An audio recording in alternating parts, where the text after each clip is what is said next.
Madam, ovulation म्हणजे काय? आणि जे ओव्हुलेशन किटवर आपण जे चेक करतो ते त्याच्यावर जे 2 लाईन येतात त्या प्रेग्नन्सी पॉझिटिव्ह असतात का? नाही. आता पहिल्यांदा आपण समजून घेऊयात की ओव्हुलेशन म्हणजे नेमकं काय होतं. आता हे गर्भाशय आहे आणि त्याच्या गर्भाशयाच्या 2 बाजूला 2 अंडाशय असतात की त्याला आपण ओव्हरी असे म्हणतो. आता हे 2 ओव्हरी आहेत क्रॉस सेक्शनमधल्या. तर ह्या ओव्हरीमध्ये छोटे छोटे फॉलिकल्स, खूप सारे फॉलिकल असतात. जेव्हा पाळी येते पेशंटला तेव्हा किंवा कोणत्याही स्त्रीला पाळी येते तेव्हा पाळी आल्यानंतर पाळीच्या 2-3 दिवसापासून एखादं स्त्रीबीज हे मोठं व्हायला लागतं.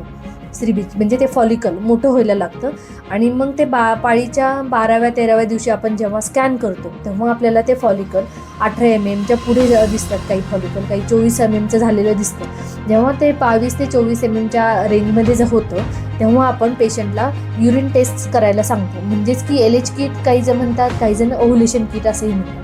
जेव्हा त्याच्यावर ते 2 लाईन पॉझिटिव्ह येतात म्हणजे याचा अर्थ असं होतं की जे तुमचं फॉलिकल तयार झालेलं आहे ते मॅच्युअर आहे, परिपक्व आहे, आता ते फुटण्यास योग्य झालेलं आहे, त्याचा आपल्याला अंदाज येतो त्या ओव्हुलेशन किटमुळे. त्यामुळे आपण ते करायला लावतो आणि आपण अशा वेळेस काय करतो की ते फुटण्याचे इंजेक्शन देतो आणि नॅचरली इंटरकोर्स करायला सांगतो. आणि ज्या पेशंटला आपण IUI सजेस्ट केलेलं असतं ते फुटल्यानंतर 36 तासानंतर आपण IUI हे पेशंटचं करतो.